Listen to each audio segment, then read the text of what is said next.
Good afternoon student. आज हम फिर से नए एक एलिप्स के मेथड के साथ आए हैं, जिस मेथड का नाम है आर्क मेथड या चाप विधि। ये आर्क मेथड भी बहुत ही इम्पोर्टेंट मेथडों में से एक है एलिप्स बनाने की, जो निम्न पैटर्न के अंतर्गत आता है। ITI के छात्रों के लिए बहुत महत्वपूर्ण है। आइए सीखते हैं कि किस तरह का सवाल हमारे एग्ज़ाम में आएगा। Draw ellipse by arc method if major axis is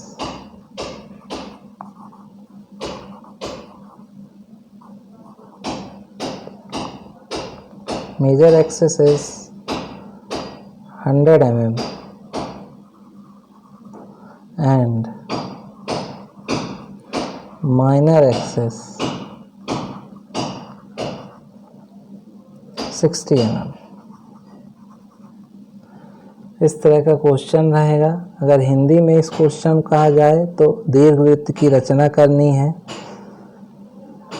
दीर्घ अक्ष की लंबाई 100 mm और लघु अक्ष की लंबाई 60 mm है। आर्क विधि द्वारा या चाप विधि द्वारा सबसे पहले हम यहाँ पर स्टील रूल के माध्यम से या प्लास्टिक रूल के माध्यम से 100 mm की रेखा खींच लेंगे।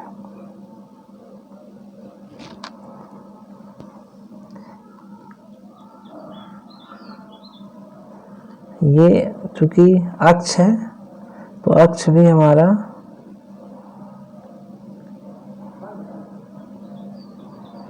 कैसा होगा, सेंटर लाइन जैसे जो रहती है उसके हिसाब से हमको बनाना है ना।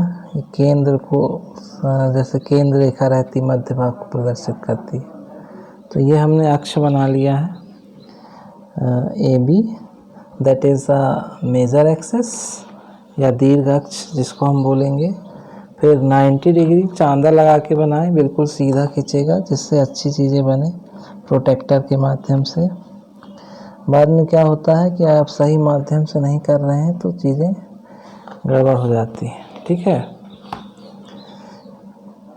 तो ये इस तरह से हमने 90 डिग्री मार्क कर लिया है और बिल्कुल 90 डिग्री में ही हम सेंटर से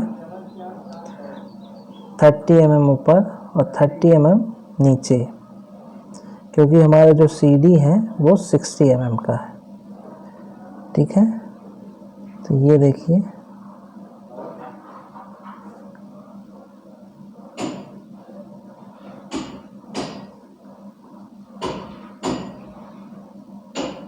ये हमने यहाँ पे 90 डिग्री पर CD ले लिया है, ठीक है। इसमें हम ज़्यादा एक्सेस को नहीं बढ़ा रहे हैं क्योंकि उसकी रिक्वायरमेंट नहीं है। आप बहुत अच्छे से गौर से देख सकते हैं, है ना। हमने ये यहाँ पर AB 100 mm का और CD 60 mm का खींच लिया है, ठीक है। इसके बाद जो हमारा अगला स्टेप है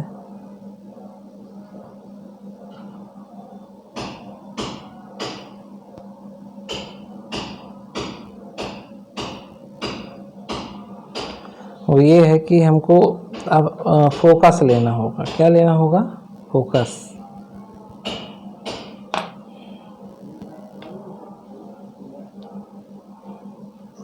तो फोकस लेने के लिए हमको जो दूरी डिस्टेंस लेनी है वो लेनी है O से A तक की। O से A तक का हम डिस्टेंस लेंगे। देख सकते हैं, मैं आपको नज़दीक से दिखा दूं।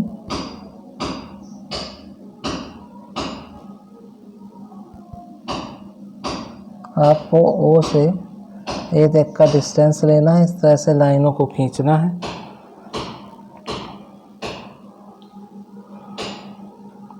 ठीक है, तो आप इस तरह से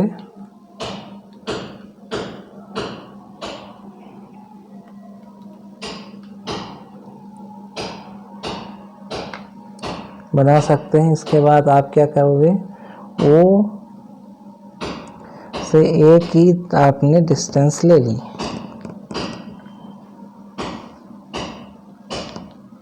ये हमने ले लिया ओ से ए की डिस्टेंस। अब हम सी के ऊपर सुई रखेंगे, जो आर्क हमको काटना है वो सी से काटना है।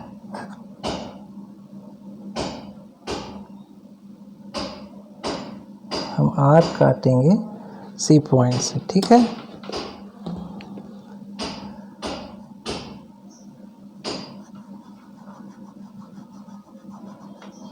इरेजर से हम इसको साफ कर लेते हैं। ये हमारे 2 पॉइंट मिल गए हैं। डिस्टेंस कहाँ से लेनी थी, ओ ए की, और आर कहाँ से रख के काटना था, या तो हम सी से काट सकते हैं या तो हम डी से काट सकते हैं। यहाँ हमारा F1 पॉइंट मिल जाएगा और यहाँ पे हमारा F2 पॉइंट मिल जाएगा। ठीक है, एक F1 मिल गया और एक F2 मिल गया। इसके बाद जो हमारा अगला स्टेप है वो ये है कि हम बराबर एक डिस्टेंस में पॉइंट ले लेंगे, इक्वल डिस्टेंस में। तो मैं यहाँ पर 10-10 mm पर 3 पॉइंट ले रहा हूँ। ठीक है ना, 1, 2 and 3। ठीक है, अब हम B1 का आर्क लेंगे, जैसा कि आप देख रहे हैं। B1 का हमको यहाँ पे आर्क ले लेना है। ठीक है,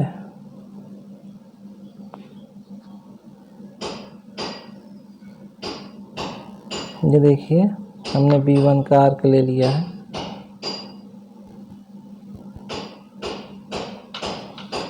B1 का आर्क लेने के बाद F2 के ऊपर रख के आर्क को हम ऊपर और नीचे इस तरह से काटेंगे, और सेम F1 से रखकर आर्क को ऊपर काटेंगे और नीचे काटेंगे। ठीक है, इसी तरह से फिर हम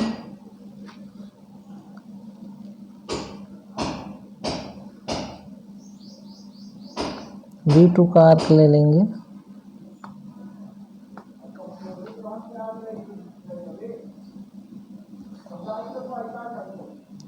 ये देखिए हमने B2 का आर्क ले लिया है। ठीक है, और F2 से रखकर ऊपर और नीचे आर्क काटेंगे।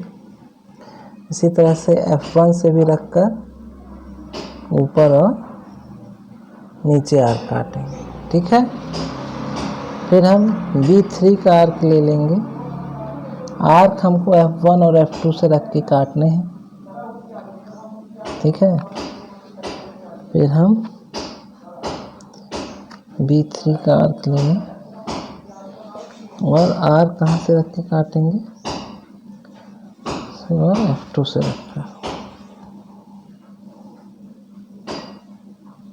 ठीक है, इस तरह से आर्क हमको काटने। लास्ट आर्क B2 वाला थोड़ा सा। ठीक है, तो ये 3 आर्क इस तरह से आप काट लेंगे। इसके बाद A1 का आप आर्क काटेंगे। ध्यान से देखिएगा प्रोसीजर। ये आपने A1 ले लिया और जो आर्क कटा था इसी आर्क से आप B1 वाले आर्क को काटेंगे F1 से, और F2 से भी वही B1 वाला आर्क सेम पोजीशन में। ठीक है, फिर B2 का आर्क A2 का आर्क ले लेंगे और इस तरह से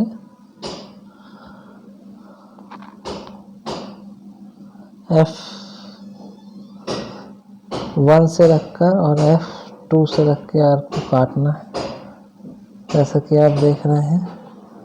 इसी तरह से B3 का आर्क ले लेंगे, A3 का आर्क ले लेंगे।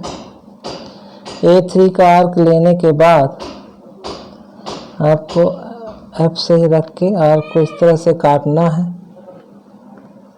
ठीक है। अब इसके बाद आपके पास पॉइंट आ चुके हैं। कौन कौन से पॉइंट आ गए? P1, P2, P3, P4, P5, P6, P7, P8, P9, P10, P11, P12, P12,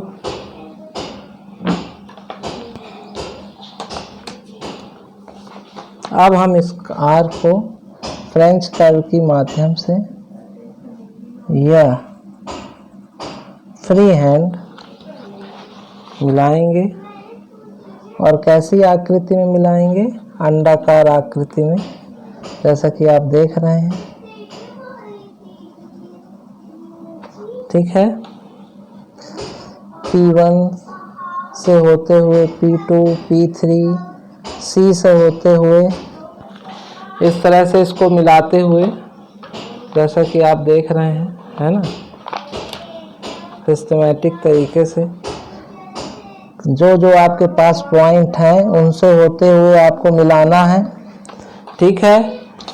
आप अगर मिलाएंगे सही तरीके से तभी आपकी आकृति बिल्कुल इलिप्स जैसी बन पाएगी। फ्रेंच कर्व का आप उपयोग कर सकते हैं अगर आपका हाथ सेट नहीं है तो, है ना। लेकिन मिलाना बहुत अच्छे तरीके से और बहुत आराम से। अगर हाथ से मिलाएं तो बहुत आराम से मिलाएं। देख लें किस तरह से मिलाना है, आपकी सुविधा के लिए है। एग्ज़ाम में आपको ऐसी ही आकृति का इलिप्स बनाना पड़ेगा। हर पॉइंट से होता हुआ ये इलिप्स जाएगा, जैसा कि आप देख रहे हैं। ये इस तरह की आकृति आपके इलिप्स की आकृति बनके तैयार है, ठीक है ना। इसकी जो डायमेंशनिंग की बात अगर हम करें विमांकन की, जो कि एक बहुत इम्पोर्टेंट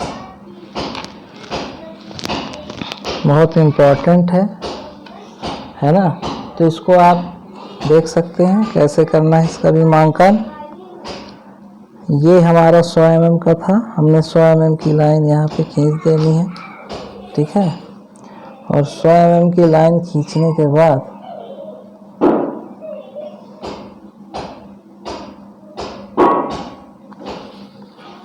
यहाँ पे बना देना है एरो हेड विमांकन लाइन वाला। ये देखिए इस तरह से आप एरो हेड बनाएं। ये 1:3 में होना चाहिए। ये 100 mm यहाँ पे लिख दें, ठीक है।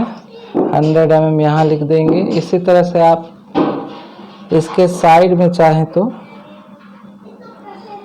60 mm डिनोट कर सकते हैं। ऐसे भी आप विमांकन कर सकते हैं। एक तरफ 100 mm और एक तरफ वर्टिकल में, चूंकि ये सीधी है ना, तो ये आप यहाँ पर एरो हेड बनाते हुए 60 mm, ठीक है। तो इस तरह से आपका ये एग्ज़ाम में आने वाला इम्पोर्टेंट क्वेश्चन आपके सामने करके दिखाया गया। उम्मीद है कि आपको ड्राइंग पसंद आई होगी, वीडियो पसंद आया हो, क्योंकि बहुत इम्पोर्टेंट है एग्ज़ाम की दृष्टि से। अगली क्लास पे फिर आपसे मुलाकात होगी नए विधि के साथ, नए क्वेश्चन के साथ। इस क्वेश्चन को अच्छे से सीखें और सभी ITI के स्टूडेंट को शेयर करें, सब्सक्राइब करें, लाइक करें। धन्यवाद।